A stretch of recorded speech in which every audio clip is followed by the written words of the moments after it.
Pessoal, bom dia. Vamos para mais uma videoaula e hoje nós estamos na turma do segundo ano para a nossa aula de número 15.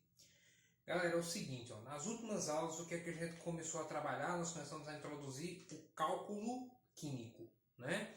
E aí nós começamos a introduzir alguns conceitos básicos. Na aula número 13 nós comentamos o conceito de massa atômica, de massa molecular. Na aula de número 14 nós falamos aí da constante de Avogadro. E hoje nós vamos estar apresentando para vocês o que provavelmente é uma das unidades mais importantes de toda a química, certo? Então muita atenção, porque aqui vão se abrir muitas portas ou vão permanecer fechadas, dependendo do teu entendimento a respeito do assunto. Então toda a atenção do mundo, concentre-se, ok? E vamos para cá. O tema da nossa aula de hoje é o mol, que é a unidade para a grandeza que nós denominamos de quantidade de matéria. Se você me perguntar, Paulo, o que é o mol? Veja, eu poderia dar uma definição técnica do que é o mol, mas eu vou colocar uma definição paralela para ficar mais fácil entender. Veja, no nosso dia a dia, nós utilizamos diversas unidades que, em termos quantitativos, ela mantém um certo padrão. Como assim? Por exemplo, se eu digo uma dúzia de canetas, são quantas canetas? São 12. Se ao invés de uma dúzia de canetas, eu digo assim, uma dúzia de apagador. São quantos apagadores? São 12. Se eu digo uma dúzia de laranjas, são quantas laranjas? São 12 laranjas, porque eu estou usando o termo dúzia. Se eu digo uma centena de tijolos, são 100 tijolos. Uma centena de sapatos, são 100 sapatos. Por que toda a vida é 100? Porque eu estou usando o termo centena. O mol, pessoal, vai funcionar mais ou menos da mesma forma. O mol ele é a unidade padrão para a quantidade de matéria, através da qual eu estabeleço uma certa quantidade fixa, certo? Independente do tipo de sistema que eu tiver. Ou seja, se a dúzia são 12, uma centena são 100, o mol vai se relacionar diretamente com a nossa constante de Avogadro. Ou seja, lembrando da aula anterior, qual é o valor da constante de Avogadro? É 6, aproximadamente, né? 6 vezes 10 elevado a 23. Então, se nós disséssemos 1 mol de bananas, eu teria 6 vezes 10 elevado a 23 bananas. Se eu dissesse assim, 1 mol de tijolos, eu teria 6 vezes 10 elevado a 23 tijolos. Então, essa é a conexão direta entre o mol e a constante de Avogadro. Então, repito, mol é a unidade padrão para a quantidade de matéria.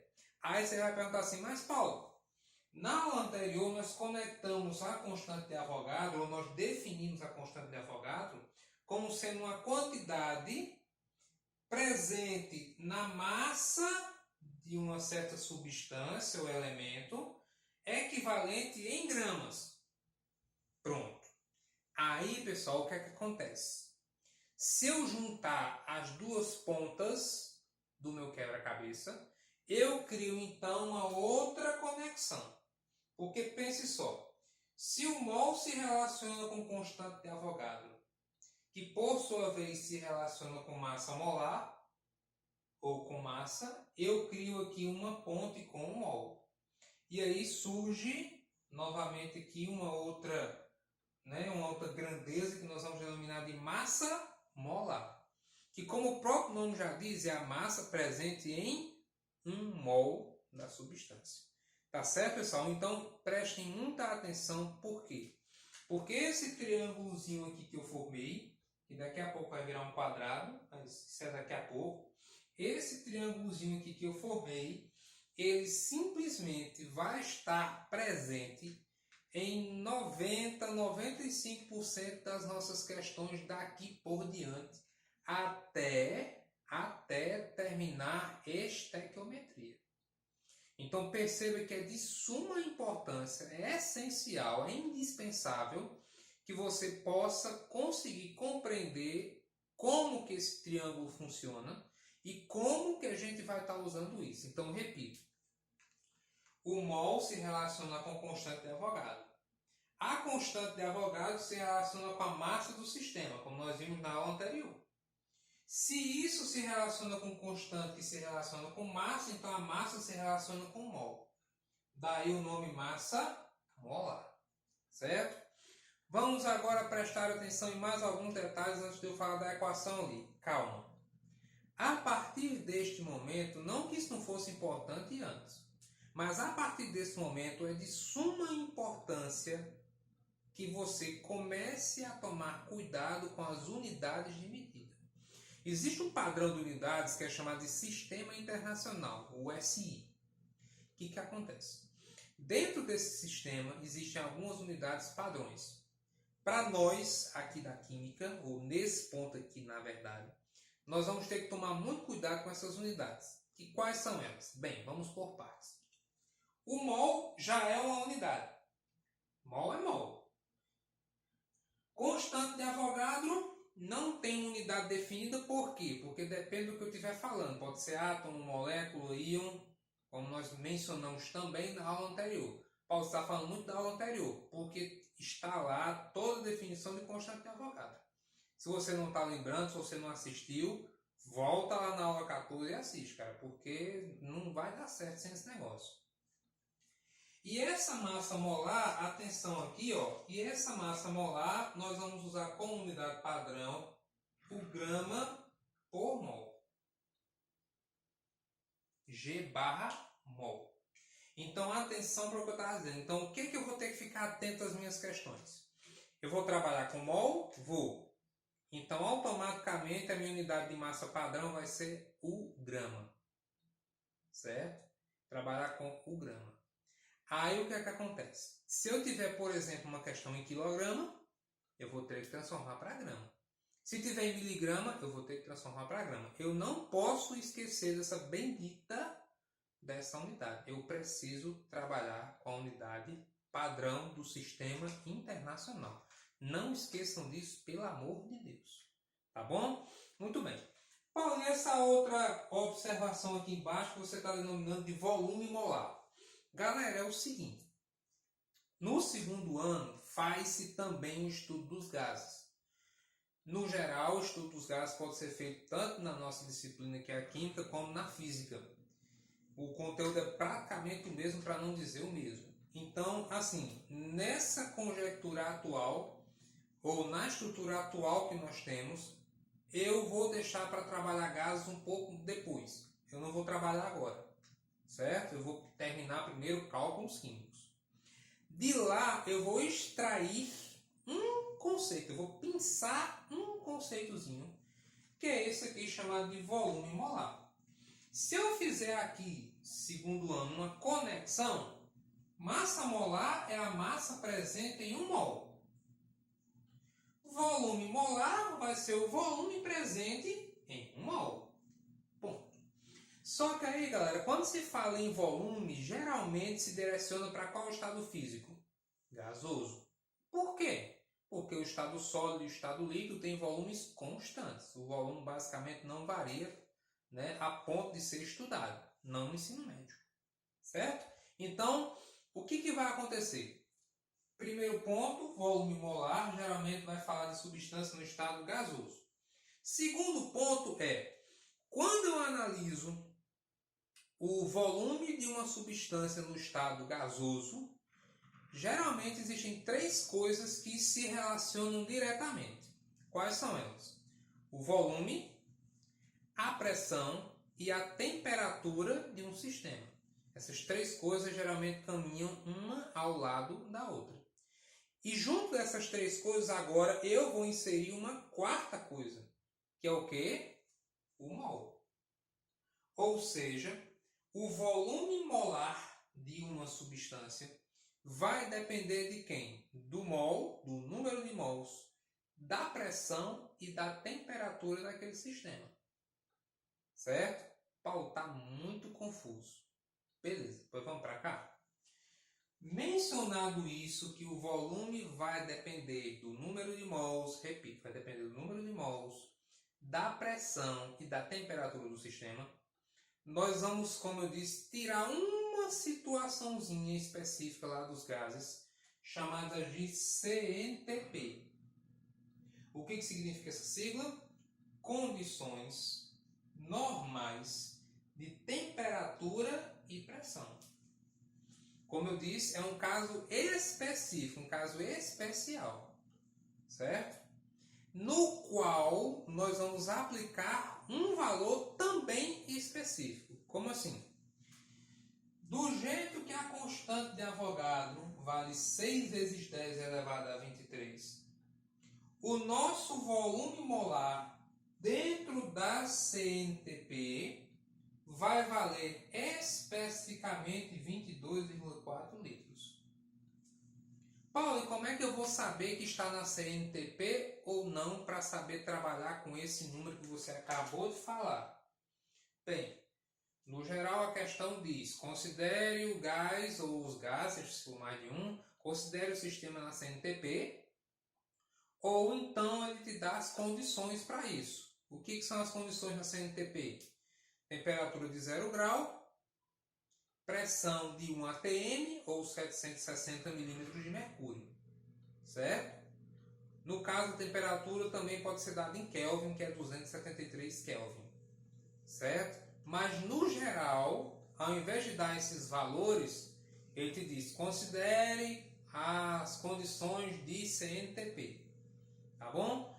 Por que eu estou mencionando isso? Porque na parte dos cálculos, o próprio livro de vocês faz isso, muitas listas de exercícios vão fazer isso. Muitas questões, ou algumas delas, vão mencionar o termo volume. Então, eu acho que seria um pouco incômodo para vocês encontrar uma questão de cálculo químico falando de volume molar e eu, na minha apresentação, não ter nem mesmo mencionado isso. Então, repito, a partir de agora, o que é que a gente vai ter que aprender? O que é que eu tenho que entender, então, desse troço todinho? Eu tenho que entender que essas 4 grandezas se relacionam entre si. Lembra que eu disse que o triângulo ia virar um quadrado? Ou um losango, sei lá como é que você quer fazer? Ó, mol se relaciona com constante e se relaciona com massa. Atenção! Agora, qualquer um desses 3 pode se relacionar também com volume molar, certo? Então, eu posso pegar qualquer um desses dados e calcular o outro. Mol para constante, constante para mol, mol para massa, massa para mol, e assim vai. As possibilidades agora são as mais infinitas possíveis, certo? E como é que eu vou resolver essa bagunça toda? Calma, vamos por partes. Primeiro, entenda, vamos recapitular. Mol é uma unidade de medida. Para que grandeza? Quantidade de matéria. Ela pode se relacionar com quem? Com constante, massa e volume. Certo? Beleza. Lembrando de novo que esse volume aqui, por enquanto, é um valor específico, ou seja, uma situação na qual recebe ou damos a denominação de CNTP. Condições normais de temperatura e pressão. Beleza, pessoal? Muito bem. Vamos ao passo seguinte. Para calcular o número de mols de um sistema, existe uma equação que você está vendo aqui. Certo? Vocês já sabem a minha opinião sobre equações. Ou as fórmulas, como vocês costumam chamar. Eu não concordo que você fique decorando a bendita da fórmula para fazer uma questão. Por quê? Porque você vai ocupar espaço aí no seu HD e vai ficar bitolado para resolver pela fórmula, enfim. Se você responder pela fórmula, não tem problema, é o seu método, eu vou respeitar isso. Mas não é o melhor caminho. Sabe por quê? Porque se eu olhar para a fórmula que está escrita ali atrás, o que é que eu tenho? Número de mols, que é o Nzinho, é igual a massa dividido pela massa molar. Equação extremamente simples, tranquilíssima de usar. Mas veja, pessoal, o que eu posso calcular naquela equação? 3 coisas. Número de mols, massa e massa molar. A minha pergunta para vocês é a seguinte: e onde é que eu vou botar constante de Avogadro? Aonde é que eu vou botar volume molar? Não vou botar, porque não tem na fórmula. Então, o que a gente vai fazer da vida? Eu botei ali a equação porque tem gente que gosta de trabalhar com a equação. Mas eu já estou lhe explicando que ela é restrita, ela não vai resolver todas as situações. E a gente vai fazer por onde então, Paulo? Já que aquela equação ali não vai servir para todos os questionamentos. Óbvio, nós vamos fazer por uma questão matemática muito básica, que é chamada regra de 3. Pronto. Porque numa regra de 3 você consegue resolver qualquer uma das situações. Você não vai ter que se preocupar, e agora? Eu vou usar a fórmula ou a regra de 3? Não, faça tudo pela regra de 3, que você fica com um padrão de resolução. É isso que eu estou tentando lhe dizer. Certo? Só que aí entra um outro detalhe na história. Essa aula está de muita orientação, porque é realmente isso. Não tem necessariamente o que a gente começar a fazer cálculo de forma aleatória, se eu não te passar mais ou menos os macetes por onde é que você vai. Então, como é que eu vou saber montar a regra de 3, por exemplo? Pessoal, regra de 3, eu tenho que respeitar, primeiro, antes de tudo, as unidades. E segundo, ter uma leitura, uma compreensão muito boa da questão para perceber o que é que ela está me fornecendo e o que é que ela está pedindo de volta. Percebe? Então, sempre que for trabalhar com regra de 3, lembre-se disso. A questão vai dar para a gente alguma coisa e vai pedir alguma coisa de volta. Certo?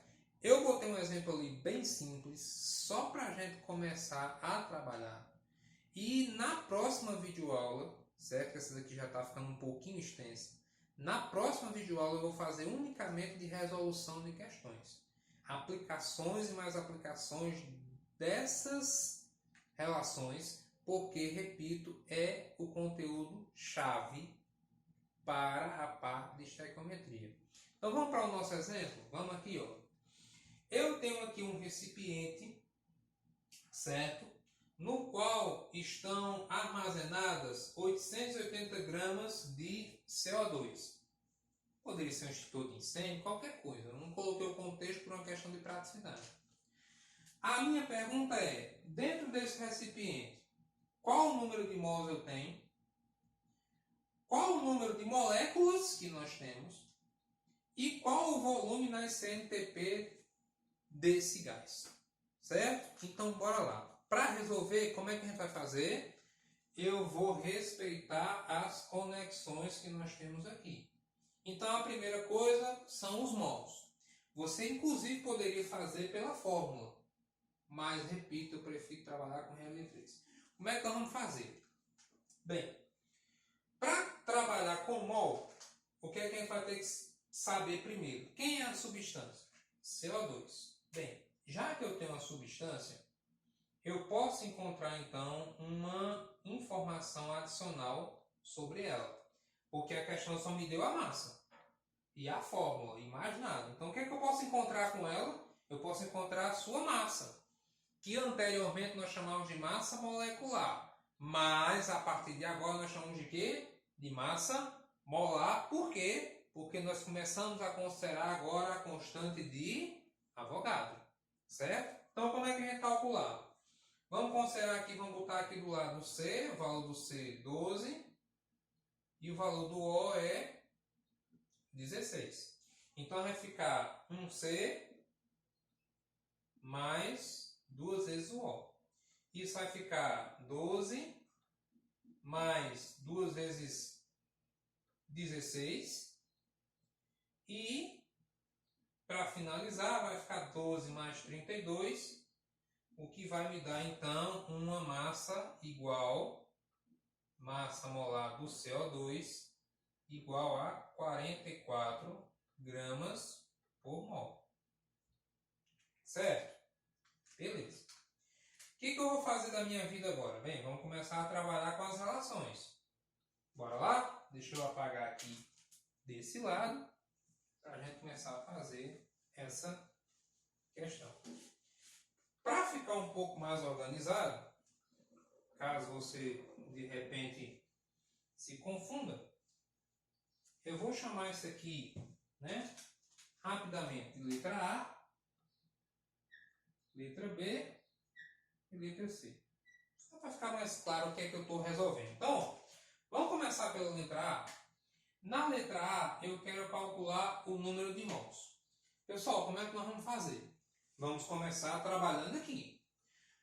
Se eu digo que a massa molar desse composto é 44 gramas por mol, eu estou dizendo o quê? Eu estou dizendo que para cada 44 gramas de CO2, eu tenho 1 mol de CO2.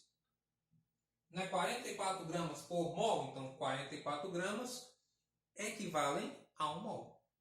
Qual é a massa do meu sistema? 880. Então, aí é onde entra a questão que eu falei de respeitar as unidades. Quando eu estou trabalhando com uma regra de 3, eu tenho que respeitar as unidades. Esse 880, eu vou botar ele aonde? Na regra de 3. Vou botar ele embaixo do 1 ou embaixo do 44? Embaixo do 44, porque G embaixo de G, grama embaixo de grama. Então aqui ó, fica 880 gramas de CO2 para X mols. Pronto, está montada a minha questão. E aqui agora o que é que eu vou fazer? Uma simples regra de 3. Vou chegar aqui, vou multiplicar, ó, fazer o que nós chamamos de meios pelos extremos, ou que o pessoal às vezes chama de cruz credo, né? Tanto faz. Resultado da história vai ficar 44, que multiplica x, eu não preciso repetir o CO2, e 880, que multiplica 1, vai ficar 880. Resultado da história, 44 vai passar o quê? Dividindo. 880 dividido por 44. Isso vai me dar o quê? 20 mols de CO2. Beleza? Está resolvida a primeira questão. Ou, no caso, a letra A. Então, nós temos 20 mols nesse sistema. Tranquilo? Repito, só fiz a conexãozinha aqui, ó. Através de quem? Através ou iniciando na massa molar. Aí sempre o pessoal pergunta, então toda a vida é assim? Não, pessoal. Questões que envolvem grandezas têm, às vezes, perspectivas diferentes. Então não dá para ter uma receita de bolo como é que vai fazer. Tanto é que, repito, a nossa próxima videoaula é única e exclusivamente resolvendo questões. Para a gente ver as diversas situações com as quais nós podemos trabalhar. Tá bom? Muito bem, vamos fazer a letra B? Na nossa letra B, eu quero saber agora o número de moléculas. Olha, aqui vai outra dica. Sempre que eu falar, eu quero o número de moléculas, eu quero o número de átomos, eu quero o número de íons, constante de Avogadro, ponto. Molécula, átomo, íon, passou para essa parte atômica do processo, é constante de Avogadro. E como é que eu faço? A regra me diz que 1 mol equivale ao quê? A 6 vezes 10 elevado a 23, usando o valor arredondado. Nesse caso, estou falando do CO2, que é uma molécula. Então, são 6 vezes 10 a 23 moléculas. E, de novo, e dentro do meu sistema, quanto é que eu tenho? Bem, eu tenho 880 gramas. Só que perceba que na letra anterior, eu vi que 880 gramas são 20 mols. Então, 20 mols equivalem a X moléculas. De novo, uma regrinha de 3 para a gente poder sair dessa enrascada. Vou fazer aqui meios pelos extremos. Vou apagar aqui em cima para não ficar demasiadamente apertado ali embaixo. E vamos lá. Fazendo a regrinha de 3, vai ficar 1 que multiplica x, vai ser o próprio x, né? E 20 que multiplica 6 vezes 10 elevado a 23. 20 vezes 6 vai dar 120,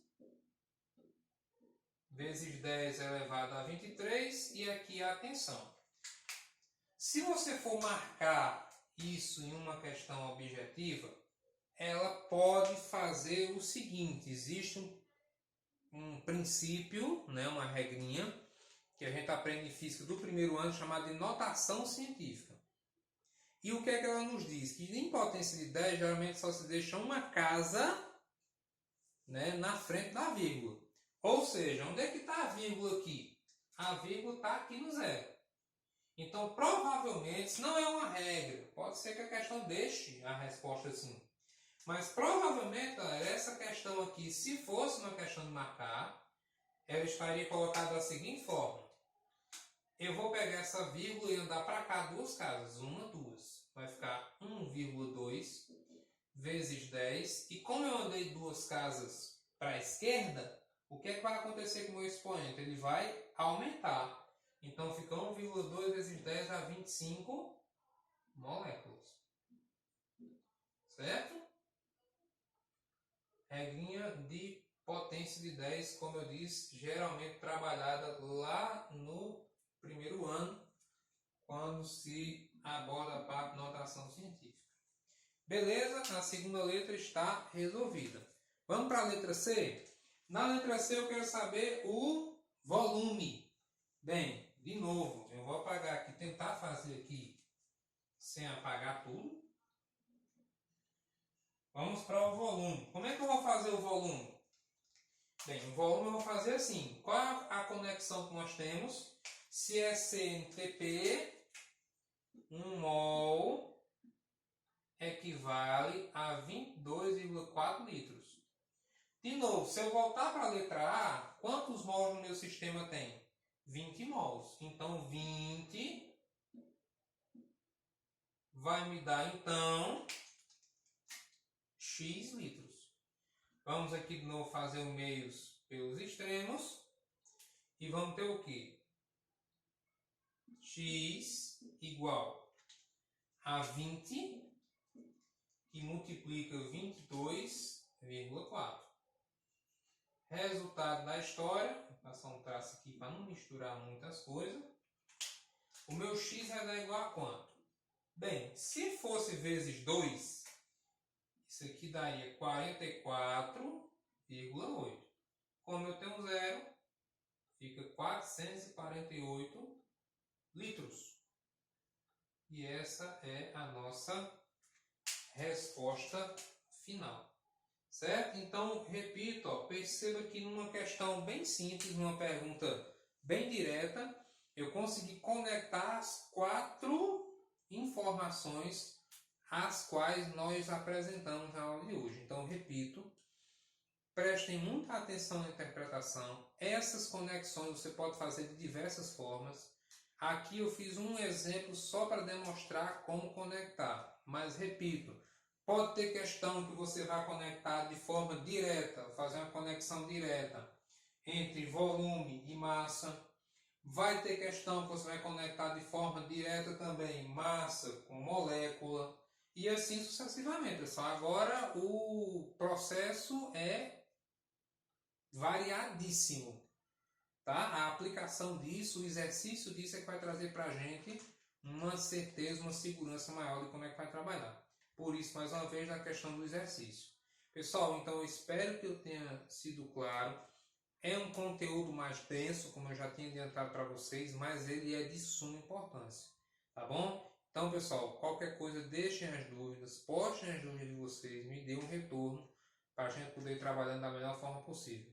No mais, obrigado pela atenção, fiquem com Deus e até a próxima. E repito, pratiquem, façam exercícios, tirem dúvida, porque esse conteúdo pode abrir muitas portas ou do mesmo jeito deixá-las fechadas. Pessoal, até a próxima. Fiquem bem.